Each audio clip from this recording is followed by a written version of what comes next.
Welcome to the news. We take a look at stories making headlines.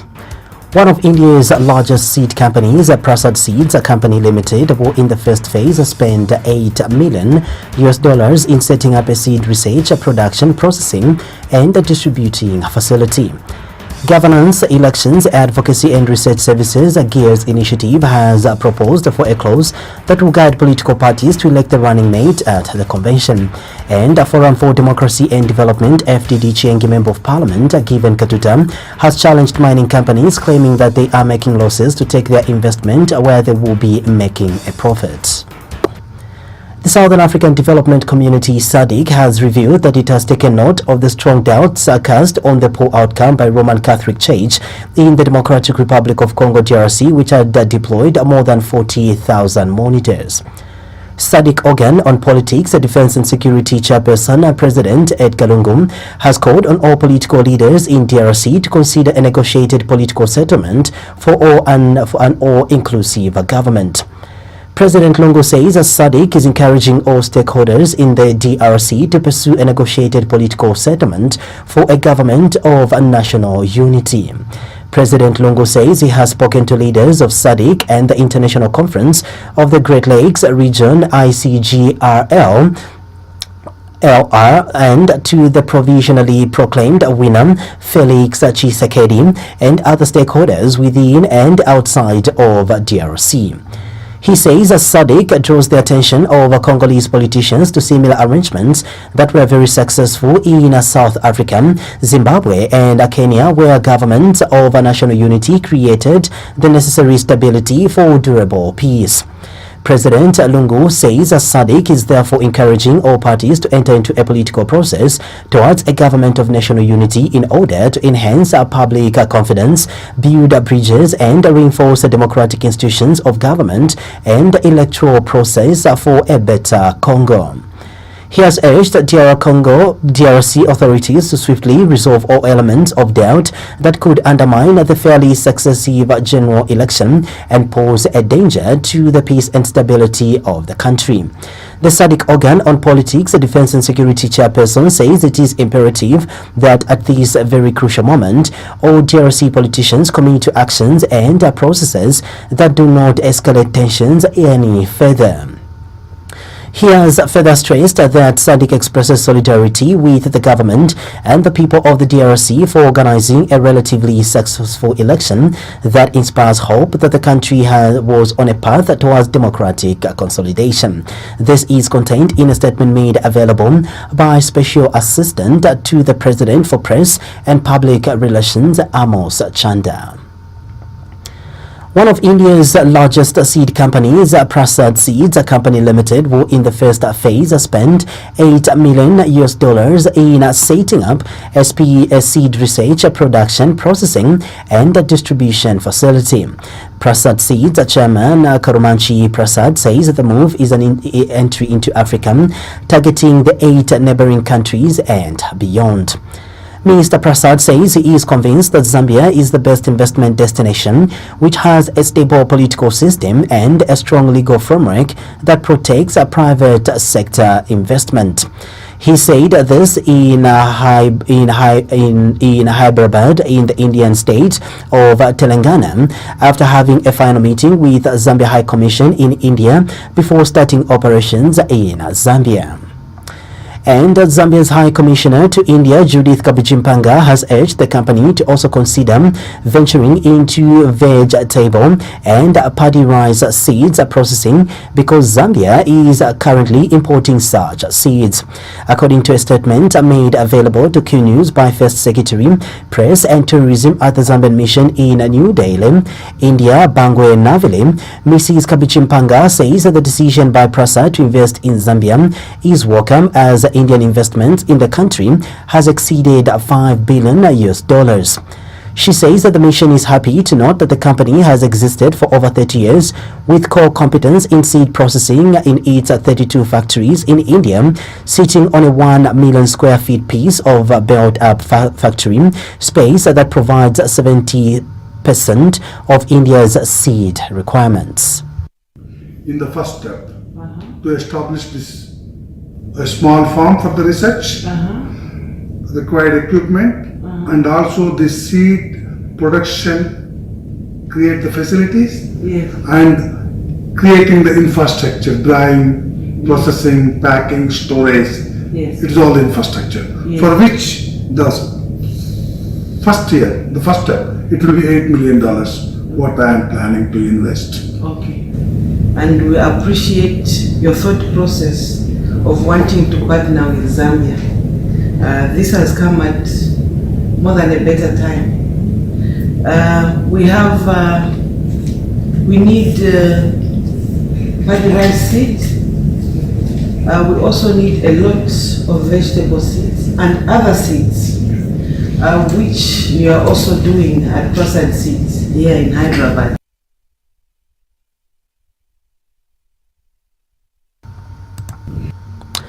Governance, Elections, Advocacy and Research Services GEARS Initiative Executive Director McDonald Chipenzi has proposed for a clause that guides political parties to elect the running mate at the convention and not where individual political party president choose the running mates. Mr. Chipenzi has told Q News in an interview that this is because choosing running mates as an individual is a recipe for problems in an event that the only person who chose leaves the party. There is a likelihood of a rebellion in the party.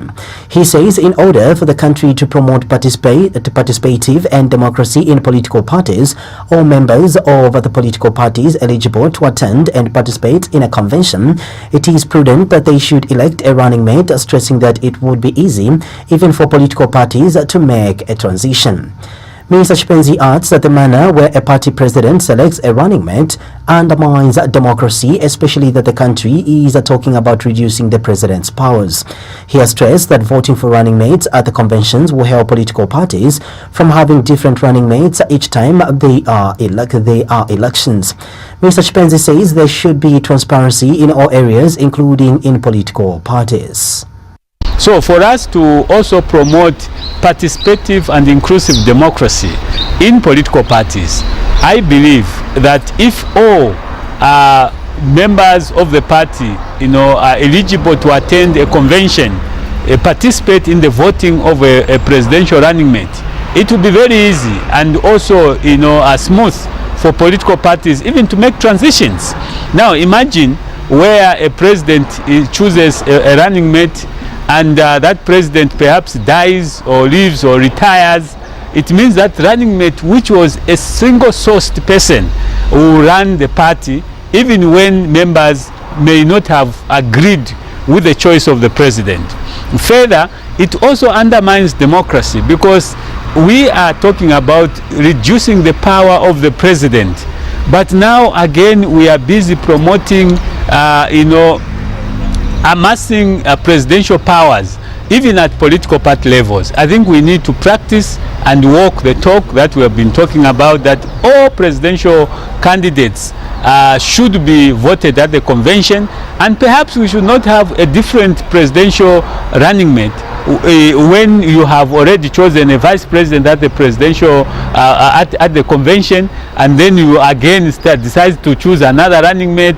I think that is a source of confusion. So to avoid that, and what we saw even in 2016, where all presidential candidates were choosing their running mate even without other members knowing, they were all guessing in the party, including senior officers who were saying, is he, is it her, is it that? Others were even importing unknown reverends to be running mates. That kind of arrangement, we need transparency. When we are talking of transparency, it should be all over. Forum for Democracy and Development, FDD Chingi Member of Parliament, Given Katuta, has challenged mining companies claiming that they are making losses to take their investment where they will be making a profit.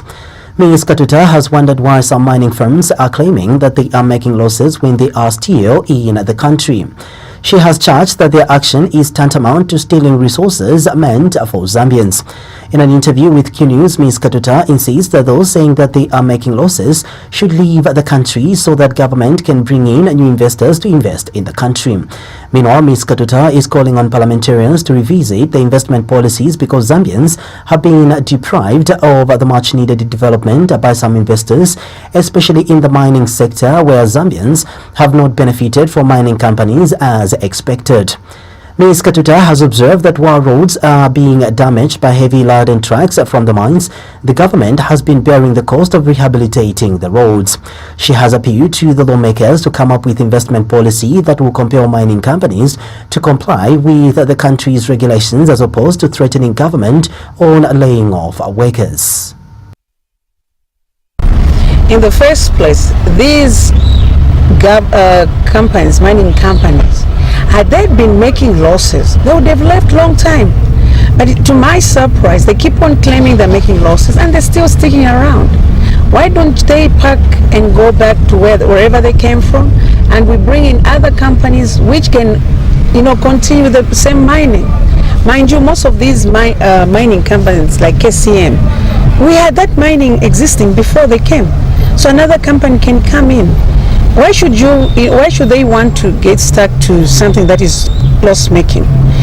And for me as a lawmaker, I would suggest to the government that the best way, we as lawmakers, we should look at also the investment policy or the investment law. Maybe we should change, especially regarding the mines, because this is where Zambians have not been benefiting at all as expected. Farmers, we benefit, yes, but with mining, we see our roads being damaged and it's us again to pay for those roads. We see some minerals just leaving maybe by air, we're not knowing, like from some mines in the northwestern province. We don't even have the ZR employees at each and every mine in this country. We don't even have machines to make sure that indeed it's just copper cathodes, or it's just copper ores that they're taking. There are other minerals which they take with them outside the country. So I think as the government, and part of the government as a lawmaker, the best thing that we should do, we come up with stiff and serious investment law. Still in the news, Infrastructure and Housing Development Minister Rona Chitotela has refuted assertions that government is only paying Chinese contractors for the construction works at the expense of local ones. Speaking at the Patriotic Front Media Interactive Forum, Mr. Chitotela has clarified that most of the Chinese companies working on various government infrastructure development projects are receiving funding from their country. Mr. Chitotela has further clarified that the said companies are doing the works under the contractor facilitated initiative. He says that the perception that government is only paying Chinese contractors has been created by some people bent on tarnishing the name of the ruling Patriotic Front PF administration. Meanwhile, Mr. Chitotela has disclosed that most of the local contractors are proving to be more expensive than foreign contractors. The Infrastructure and Housing Development Minister has cited the Kenneth Kaunda International Airport, where a named local contractor gave government a total amount of $500 million kwacha to construct the new airport, while a foreign contractor pitched it at slightly over 300 million kwacha. It's not true, brothers. It's not true. If you check today what's happening, why you may see that other Chinese are carrying out functions, because we have a duty as government, even under the Ministry of Housing and Infrastructure Development, Nation Housing, the ZRR, the Road Development Agents, and the National Road Fund Agents have instruction that whenever they receive payment, 60% goes to the local contractors, because we know that that is the only way we can retain wealth in Zambia once money is among Zambians. And 10% goes to the consultants. Zambians engaged in consultant service in Zambia.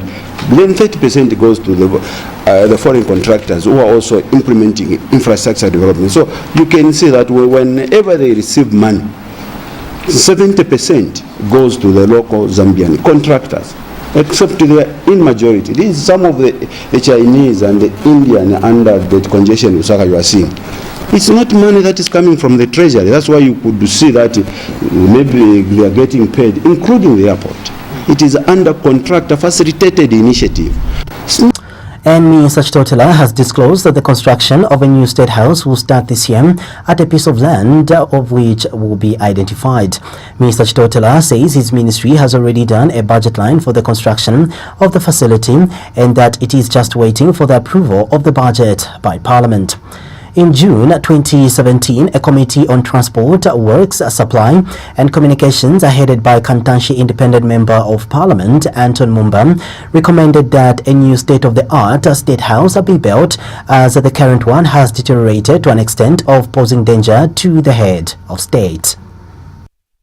And in 2019, we did open a budget line to begin the process of constructing a new state house. The process begins by, once the budget line is open and approved in Parliament, then you can start the process of engaging people to do the structural design, and you look at that, the feasibility study, and that's what happened. And last year, under my ministry, we did provide for that budget line.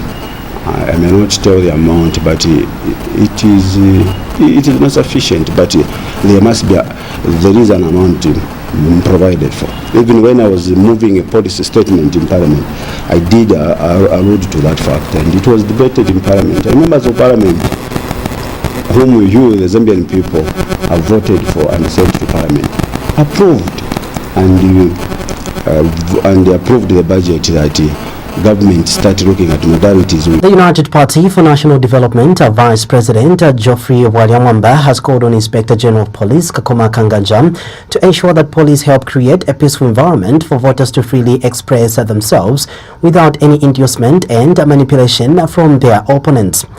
Mr. Mwamba has warned that his party will hold police accountable as a source of electoral conflict should they allow politicians to issue directives that are unlawful.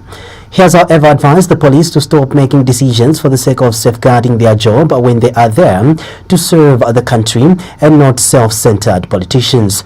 Mr. Mwamba has told Q News in a statement that there is need for political parties and their members to take interest and protect the will of the people by stopping political gimmicks from their opponents to induce what he termed as fake victories.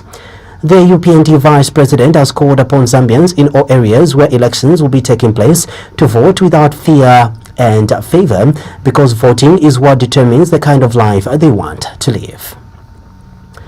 The ruling Patriotic Front, a PF party, has reiterated that it will not attend the national dialogue process should the opposition National Democratic Congress NDC consultant Chimba Kambwili be allowed to attend the process. Recently, State House reviewed that President Edgar Lungu will attend the national dialogue meeting set for January 18, 2019. But PF Media Director Sandy Chanda has charged that Mr. Kambwili is being allowed to adulterate the process, which should be regarded with a lot of respect while many stakeholders are watching. Mr. Chanda says that the ruling party will not stoop so low as to be in the same meeting with the wrong lawmaker. He says if Mr. Kambwili wants to attend the meeting, he should relinquish his position as a PF Ron Member of Parliament, as well as stop claiming that he belongs to the ruling party. We are not going to allow Mr. Kambwili to abuse his freedom of expression and freedom of speech to insult the head of state. That we are not going to do. And so we are very sure that he is equal to the task, like he says, that he can swallow what he's chewing, and I will take him for his own word. Simple and straight. Honorable Minister, in conclusion, the members say Chipuba chaitiri omuto impanda shatobera panshi. What our colleagues are allowing for Mr. Kambwili to do is to adulterate what is supposed to be national dialogue. That is what they're doing. They're allowing Mr. Kambwili to adulterate a process that is supposed to be characterized by honor and dignity and integrity and a sense of purpose. The Islamic Supreme Council of Zambia has observed that even if opposition political parties merge, it will not be easy to remove the ruling Patriotic Front, PF, from power. Council President Asuzu Zimba says this is because even if the votes the opposition political parties got in the 2016 general elections were put together, it is evident that they will still lose the election. Mr. Zimba says while the decision by the opposition parties to form an alliance is welcome, especially in a democratic country like Zambia, it is an uncalled for to think they will unseat the PF from power. He has stressed that such alliances are key when it comes to offering checks and balances to the government. You are telling me that they want to go as one in 2021. Arithmetic, going by what happened in 2016, when I tried to add the figures together, I add what the opposition got as a team compared to what Edgar Lungu got. You know, they still it's actually a loss. I mean, if they had to, we had to recount the votes again today, they will still lose. So if it is for them to share information, them to learn from each other, because they are Zambians, then that is very good. But if it is going to be used to unseat or maybe try to make the alliance or certain political parties or a certain political party popular, then that is a grave mistake that they're making. But for the sake of unity of the country, that is very important. You know, belonging to different political parties does not mean that people cannot work together. It's a very good thing, very positive thing, but still, like I said, when you use your mathematics, you try to add what the entire team got compared to what Edgar Lungu got. They lost, and they will still lose if we go by what happened in 2016. But let us just commend the entire team that they've come together to work together, which is good for the country. President Edgar Chagwa Lungu has been urged to appoint commissioners at the Anti-Corruption Commission, ACC. A governance activist, Leslie Chikuse, says the ACC has for a long time operated without the commissioners. Mr. Chikuse says appointing commissioners in governance institutions will enhance professionalism when investigating cases of corruption in the country. He has told QTV News in an interview that President Lungu should show leadership in ensuring that he strengthens institutions of governance by appointing commissioners. And the New Year gift should be to enhance and strengthen the systems of operation, especially systems that are there to enhance proper accountability, transparency, and good governance, corporate good governance in institutions that deal with public resource management. So we are talking about the Financial Intelligence Service, we're talking about the Anti-Corruption Commission, we are now talking about the Drug Enforcement Commission, we are talking about the Teachers Council, and so on and so forth. So we would like to appeal to President Lungu to, with immediate effect, appoint commissioners in all institutions of governance, institutions operating on issues of public misappropriation, public misuse, public affairs when it comes to funds. We do not want to see a repeat of the Auditor General query. We do not want to see the repeat of the Financial Intelligence query. We should not want to see an audit, a repeat of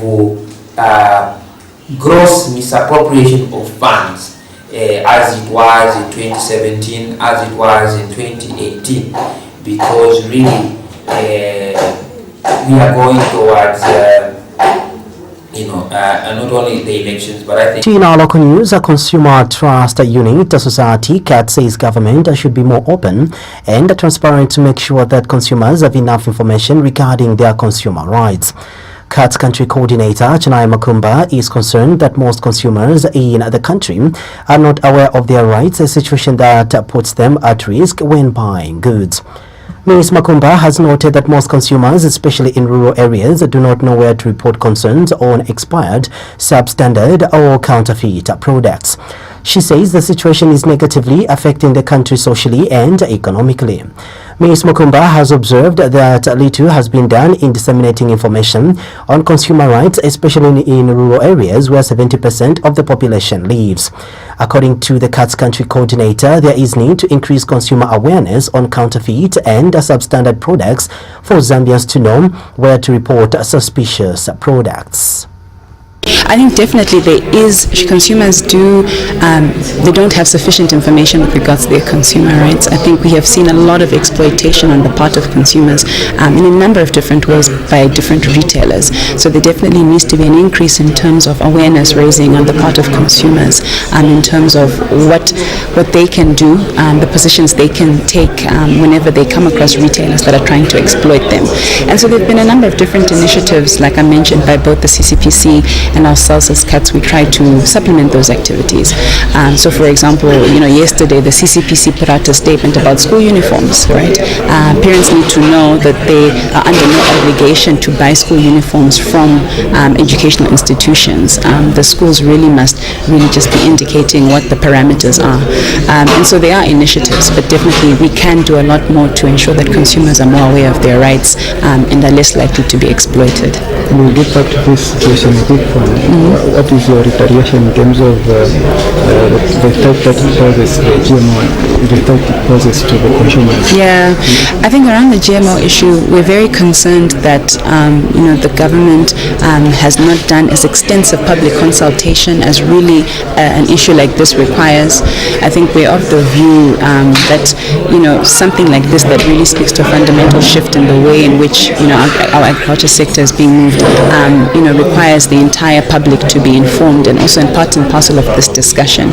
And so the Evangelical Fellowship of Zambia EFZ has emphasized that the problem of unemployment should be addressed in a very significant way because people are desperate for jobs. EFZ Executive Director Reverend Pukuta Mwanza has observed that almost all job adverts attract thousands of applications, a situation he said should be addressed as soon as possible. The EFZ Executive Director has stressed that now that there has been infrastructure development in health facilities, schools and roads, it is just prudent that people must have access to good jobs and better living standards. Reverend Mwanda further notes that political divide has been a very significant problem in this country since 2016 general elections. There's been a lot of anxiety with some of the instances across the country, and these instances were a threat to our national peace and unity, particularly because some of the spillover effects of the 2016 elections continued into 2017 and 2018 without coming to a conclusion. As a result, the political divide has been a very significant problem in this country. Although at the grassroots level people interact, but when there is no political engagement, this tends to have a spillover effect in the way that people develop a sense of anxiety, a sense of fear, a sense of concern over jobs, job creations, sense of peace, and just to feel a sense that we are going somewhere. There have been some significant efforts in different areas. We have seen tremendous infrastructural development. We've seen clinics, health facilities, schools and universities, roads and various other high-level infrastructural development in the country. But we need to see a corresponding reflection of having people having access to money, to good jobs, and also to better living standards. The majority of our people do struggle a lot in terms of meals, in terms of accommodation, in terms of education, and so on. We need to address the problem of unemployment in a very significant way. The Participatory Ecological Land Use Management, PELAM, has advised the Food Reserve Agency, FRA, to tell the country why it has failed to meet the target of purchasing 500,000 metric tons of maize during the 2017-2018 farming season. Pelham Country Coordinator Muketoi Wamunyima says it is important that the FRA should consider sitting at the round table with all stakeholders in the agricultural sector and discuss this issue critically. Mr. Wamunyima says that this will help them draw lessons from the previous experience so as to avoid such instances from happening in future. He is concerned that the issue of the FRA not meeting the target is a serious matter that should be treated with the urgency it deserves. Mr. Wamunyima has since appealed to the agency to consider the maize price, which he said contributed to the failure by the FRA to meet its targets. The issue of the FRA not meeting its target of getting the 500,000 metric tons as strategic reserve is really a concern for the country.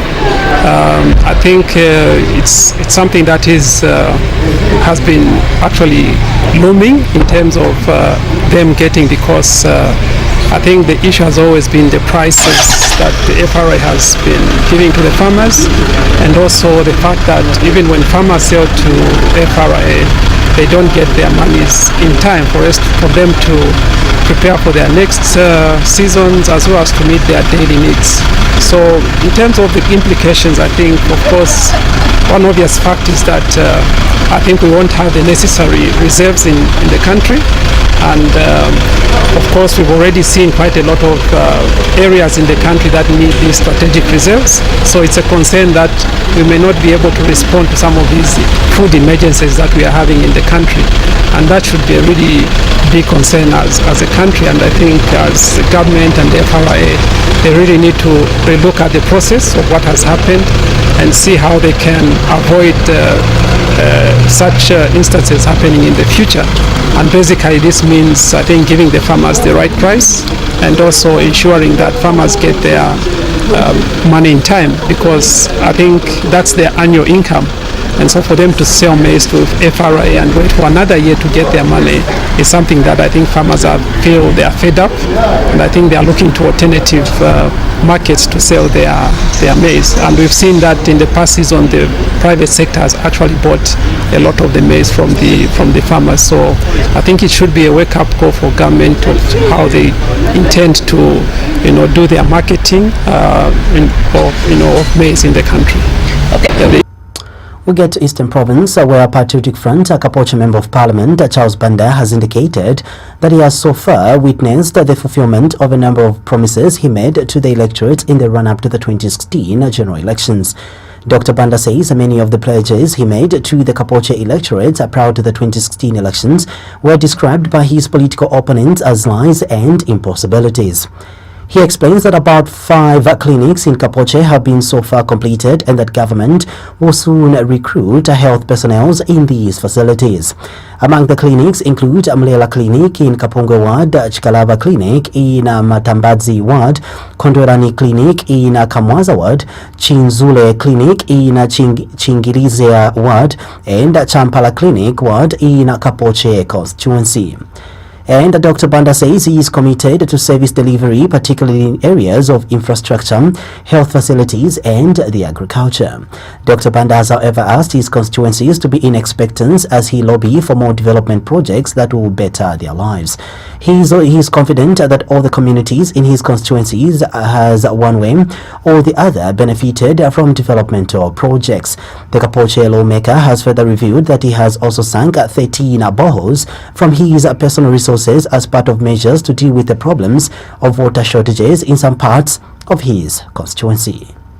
I would like to tell you that we have actually lived up to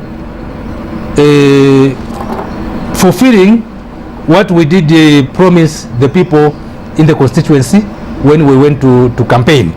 We have been looking at issues like provision of safe, clean drinking water.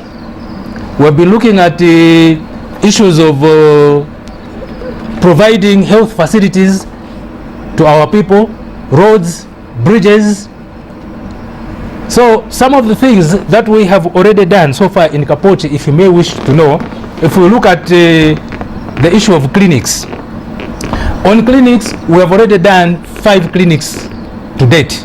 And these include Mlela Clinic in Kapungwe Ward, which has been completed, Chikalawa Clinic in Matambazi Ward, which has been completed, Kondwerani Clinic in Kamwaza Ward, which has been completed, Chinzule Clinic in Chingirija Ward, which has been completed, Champala Clinic in Chamakui Ward, which is at about 95% completion. And I can safely say it has been completed. All we need to do is to do the final touches. And when that has been done, we are waiting to ensure that these clinics start operating. Others, we are just waiting for staff, like Chikalaba Clinic, Murera, Kondwerani. We're just waiting for staff from the Ministry of Health. And they have already promised that they will be moving staff into those clinics so that they begin operating. The places have already been completed. I would like Sustainable Innovations Africa Country Director Wesley Wakunuma has cautioned farmers applying fertilizer to be careful as the chemicals are harmful. Mr. Wakunuma says that the risk of exposure is very high because the farmers do not have gears that can protect them. He has told journalists in Lusaka that there is need for the country to look at how safe these fertilizers are because they can damage the soil and affect the environment. Mr. Wakunuma has emphasized that soils that have been exposed to fertilizers for a long time need to apply lime to be neutralized. Secondly, when you look at the use of our fertilizers, they are harmful, we must indicate. And the practice has been that most of the farmers that actually apply these chemicals don't even have protective clothing, they don't have gear that protects them. And so the risk of exposure is actually very high. And you know right now that there's a global case that has been trending in terms of one of our farmers that was exposed to glyphosate, and he sued and the court awarded him costs. And this is one area that we need to look at. How safe are these fertilizers? Number one, they're not safe for our health. Two, they're not even safe for our environment. So if you look at the soils that have been exposed to fertilizer for many years, now you are told you're supposed to use lime to neutralize. How many of our farmers can manage to actually go and buy lime when the cost of seeds, for example, is so high? So we really need to strike a balance, and this is where you actually need to talk about your local seed systems and see how it supports your food systems, because there's less use of chemical fertilizers and much of it actually depends on the resources that you have at the farm. You cow dung, the stopovers from the field. Meanwhile, Caritas Zambia Program Specialist Musamba Mubanga has noted the need for government to institute affirmative action to address the numerous challenges confronting rural farmers in the country. Ms. Mubanga says it is for this reason that Caritas is working with other stakeholders in addressing the challenges facing the farmers in the country. She notes that Caritas is carrying out a lot of advocacy to ensure that some of the agricultural policies address the needs of the local farmers. So for us as Caritas Zambia, we're doing our interventions at two levels. So at national level, we're doing a lot of advocacy work to ensure that some of these policies really do address the needs of the farmers. And also at the local level, through our assistance partners, we're trying to empower small-scale farmers to ensure that they really become resilient to the changing climate. For example, how can they ensure that they start appreciating the local seed? For a fact, the fact is that these farmers or the local communities do know the value of the local seed. But what's on the ground is that has gone extinct. Why? Because it's not available. So we're really trying to ensure that they start the farmer managed seed systems so they can also start breeding the local seed. That's all we had in our news, but before we go, a recap of stories making headlines once again. One of India's largest seed companies, Prasad Seeds Company Limited, who in the first phase spent $8 million in setting up a seed research, production, processing and distribution facility. Governance, Elections, Advocacy and Research Services has proposed for a clause that will guide political parties to elect the running mate at the convention. And the Forum for Democracy and Development, FDD Chiengi Member of Parliament, Given Katuta, has challenged mining companies, claiming that they are making losses to take their investment where they will be making a profit. Thank you for your time and enjoy watching QTV.